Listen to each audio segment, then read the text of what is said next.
Hi, I'm Jason. Welcome to the General Public Indicators course.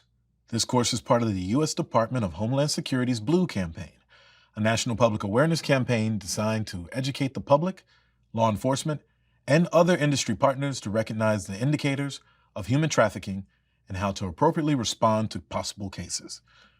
The course's goal is to educate members of the general public, you, to recognize and report human trafficking. By the end of this course, you will be able to define human trafficking, recognize its indicators, and report suspected human trafficking to law enforcement. Let's start by defining human trafficking. Every year, men, women, and children are exploited in every part of the world, including here in the United States. It happens everywhere across our communities, in cities, suburbs, rural towns, and tribal lands. Human trafficking is a highly profitable crime and a violation of basic human rights. Human trafficking occurs when an individual is exploited through force, fraud, or coercion for labor, services, or commercial sex acts. Force can include physical restraint, physical harm, and sexual assault. Fraud can include false promises regarding employment, wages, working conditions, love, marriage, or a better life. Coercion can include threats of serious harm or abuse against the victim to include their loved ones. It can also include psychological manipulation, document confiscation, and shame or fear-inducing threats to share pictures. It is important to note that under U.S. law, causing someone under the age of 18 to engage in a commercial sex act is considered human trafficking, regardless of whether there are elements of force, fraud, or coercion. Human trafficking should not be confused with human smuggling. They are different crimes. Human trafficking is the illegal exploitation of a person. Human smuggling is the illegal movement of a person across a border. Anyone can be a victim of human trafficking. Victims can be any age, race, gender identity, sex, ethnicity, or nationality. They can come from any socioeconomic class and have any immigration status. Despite popular belief, U.S. citizens can be trafficking victims within the United States. In many cases, victims do not come forward to seek help because they are vulnerable. They could have a language barrier, a fear of law enforcement, or they may not even identify as a victim. As with victims, traffickers can be of any race, gender identity, sex, ethnicity, or nationality. They can come from any socioeconomic class and can have any immigration status. Some operate as part of a larger criminal organization. Others operate individually. A trafficker can be anyone, a victim's friend or family member, or a stranger. You are a vital partner in the fight against human trafficking. Human trafficking often occurs in the open, in your daily life, as you go to school, go to work, run errands, walk your dog, vacation, and so on. You might encounter victims and have the chance to help them. Human trafficking can take place in common industries such as domestic work, with housekeepers and nannies, transportation, by airline, rail, and bus, or agriculture, in field and farm work. Trafficking can also appear in hotels, restaurants, beauty services, construction, landscaping, manufacturing, commercial cleaning services, fishing and mining, to name a few. In the U.S., it happens everywhere, in every state, in every territory. So, how can you recognize a victim of human trafficking? What indicators should you watch for? A great first step to help combat the crime of human trafficking is to learn its indicators. Although every situation is unique and no single indicator can prove that human trafficking is occurring, let's go over several indicators you might encounter in your day-to-day life. A relationship that does not appear to be genuine, particularly between a child and a parent or guardian. Someone exhibiting signs of being harmed or deprived of food, water, sleep, medical care, other life necessities, or personal possessions. A person who is not in control of their own money, personal schedule, or identification, or travel documents. A person or persons appearing fearful, ambivalent, compliant, or under the control of another person. someone making references to sexual situations or using sexual terminology beyond age-specific norms, a person with a boyfriend or girlfriend who is noticeably older and controlling, tattoos or branding displaying the name or moniker of a trafficker, such as Daddy, and a worker or workers who are unpaid or paid very little, owing a large debt and being unable to pay it, not allowed breaks at work or are being subjected to excessively long work hours, wearing inappropriate or insufficient clothing or safety gear for a job, or sleeping or living at a work site. Again, it's important to note that no single indicator can prove that human trafficking is occurring, but recognizing the indicators can help you identify possible cases. Now that you know some of the indicators of human trafficking, what do you do if you suspect a possible case?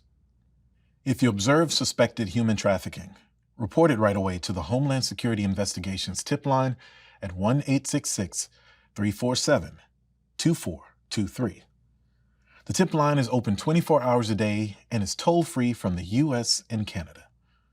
Additionally, if you are a victim or know one, you can get help from the National Human Trafficking Hotline by calling 1-888-373-7888. The National Human Trafficking Hotline connects victims and survivors of sex and labor trafficking with services and support to get help and stay safe. In the case of immediate danger to any person, call 911 or contact the local authorities as soon as possible. When reporting suspected human trafficking activity, it is critical that you include as many details as possible. No detail is too small or unimportant. This might include the location and time of day of your observation, the physical appearance of the suspected victim or trafficker, including gender and clothing, your observations of the suspected victim or trafficker behavior, interactions, demeanor, and conversations, and your name and contact information, if you're comfortable providing them, in the event law enforcement has follow-up questions. You may also choose to report anonymously. To ensure the safety of the suspected victim, yourself and others, do not confront suspected traffickers or victims and refrain from drawing unnecessary attention to yourself, the suspected trafficker, or the suspected victim. You do not want to alert them to your suspicions. You might be asking yourself, what if I am wrong? It's all right.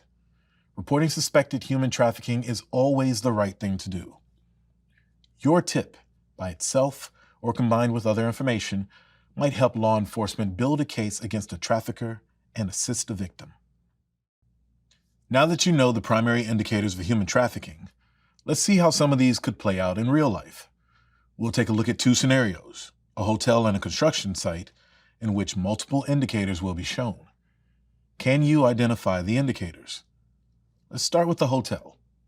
As I mentioned earlier, hotels are one of the places in which the general public may come across human trafficking.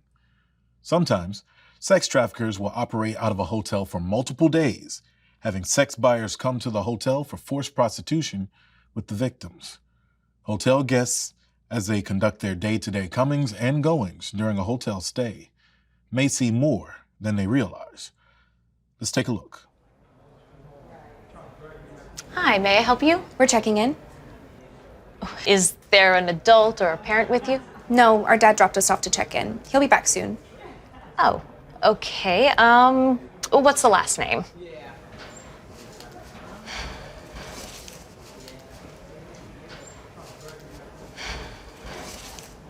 Williamson.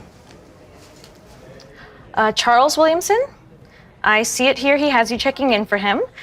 I see 2 rooms for 2 nights. Is that correct? That's what he said. May I have an ID, please? And I'm also going to need a credit card for any incidental expenses. He gave me his card for that. Here are your room keys. The rooms are connected as your dad requested. The elevator is just behind you to your right. There is a complimentary breakfast served every morning right down here from 7 to 10 a.m. There's also a free happy hour every evening from 5 to 7 p.m. That includes snacks. Now, the pool is located down the hall and to your left, and the gym is across from the pool. Okay, thanks. Come on, let's go.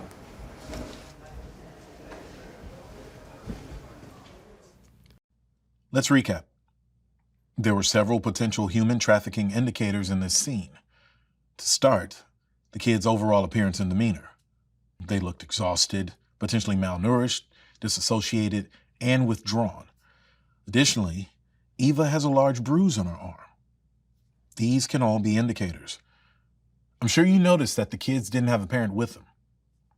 Kids checking into a hotel without a parent is not unheard of, and the kids provide a perfectly reasonable explanation, but it is unusual and can be an indicator, particularly when the kids are repeatedly seen without a parent. What about the tattoos? It's definitely unusual to see minors with tattoos. This can also be an indicator. As you've learned, traffickers will sometimes use tattoos as a way to brand their victims, to indicate they are their property. Now that we've covered the indicators, I want to dispel a few myths and misconceptions. To start, did you notice that one of the kids was male? Sex trafficking can happen to anyone, including males. Were you surprised to see that the victims had cell phones but didn't call for help? There are many reasons why victims do not ask for help. In this case, the victims do not come forward because their trafficker has instilled psychological control and fear, and they do not identify as victims. The trafficker allows his victims to have phones so he can continue to apply his influence and control without having to physically be there. Did you notice this was a nice hotel? Trafficking does not only occur in rundown motels. It often takes place in nice hotels as well. You know, the ones with free breakfasts and happy hours and gyms and pools. And finally, did you notice the kids' clothing? Victims do not always dress in a revealing manner. In many cases, victims want to keep a low profile. Plus, they want clothes that are easy to take off, so they may dress in casual or active clothing and wear little to no makeup or jewelry. Okay, that was a lot to cover from such a short scene. Let's continue with our hotel scenario.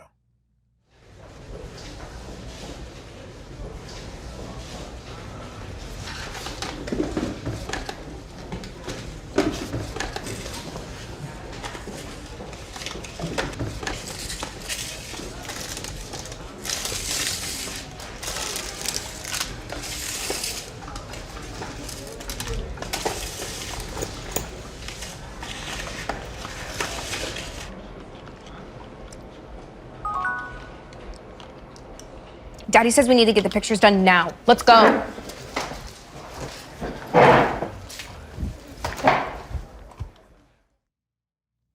What indicator did you see in this scene? If it was hunger, you are correct. Often trafficking victims suffer from hunger and malnourishment. This is because traffickers control every aspect of the victims' lives, including when and if they eat. Traffickers also control the victims' money, requiring them to rely on traffickers for food and essential items. Victims may not eat unless they have permission to, almost like a reward. Traffickers primarily withhold food from victims as a means of psychological manipulation, but they also do it because food costs money, and they want to spend as little money as possible on their victims. This is why they book hotels with free breakfast and happy hours included. Let's keep going with our hotel scenario.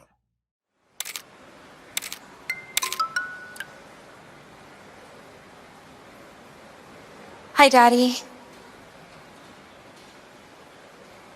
Yes, I'm taking the pictures now. I know, I'm sorry. I know I was supposed to do the pictures last night, but I had 3 dates and I was so tired I fell asleep. I have the money for you. Yes, she's in her bikini. I'm doing her pictures next. These will look like you want. What you told me to do. I'll text them to you as soon as I'm done. Okay. When am I gonna see you? You keep sending us all these different places, but I never get to see you. I miss you. I know I'm helping us, but I'm tired, and I want to see you. I know. We're good. I got this. I got us. Yes, I know. I love you too. In this scene, we're seeing children behave in sexually suggestive ways. This too can be an indicator. The fact that Lily is being directed to take pictures and send them to whomever is on the phone is also an indicator. Traffickers use these pictures for online sex ads to get business. In many situations, the trafficker has an intimate relationship with the victim and often tells them they have to work harder or perform certain duties in order to spend time with the trafficker. This is also another way they are able to manipulate and control without being present. Let's move on to our final hotel scene. You're going to see some hotel-specific indicators play out. These are things that you may see during a hotel stay. They may not seem out of the ordinary, but they can be indicators of sex trafficking.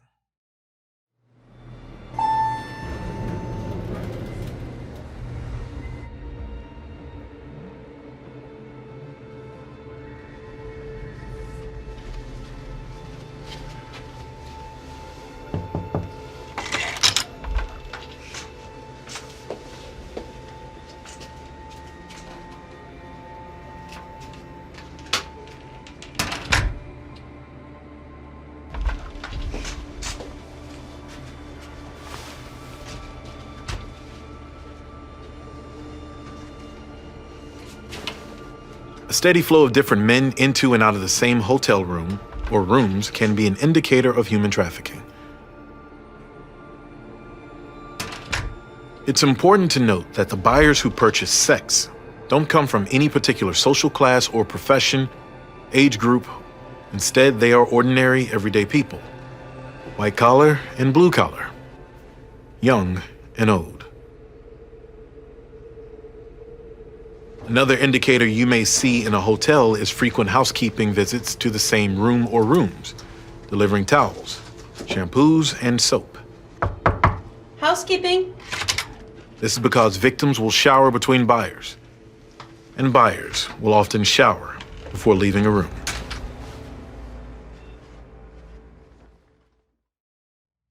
Now let's take a look at the second scenario, a construction site, and see how some of the labor trafficking indicators you learned might play out in real life.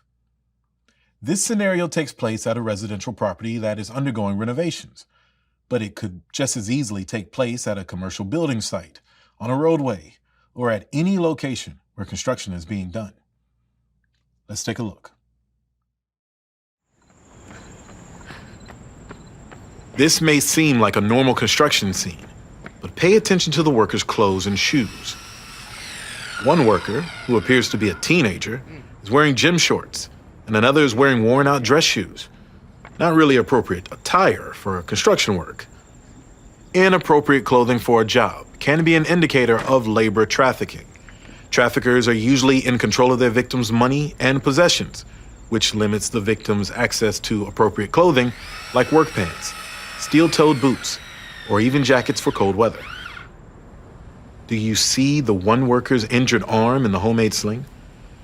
Visible injuries, and in this case, a lack of proper medical care, can also be indicators of labor trafficking. Trafficked workers don't have health insurance. Traffickers have no interest in paying for doctor or hospital visits. Let's continue with the construction site scenario.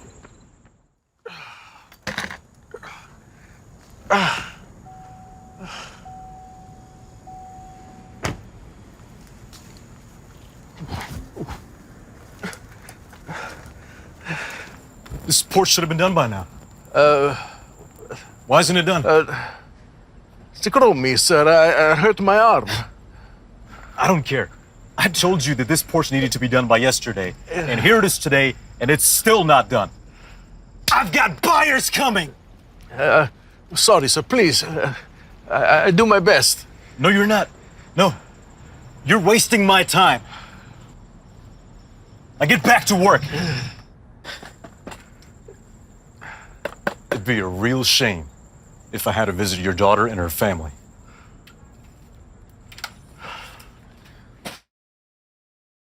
Psychological trauma, fear, and control are the keys to labor trafficking.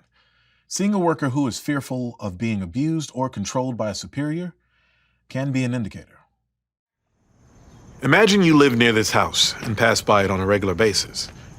Maybe as you're headed to and from work or walking your dog.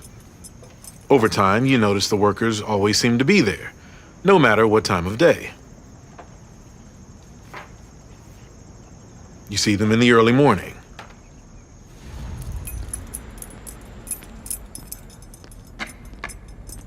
You see them during the day.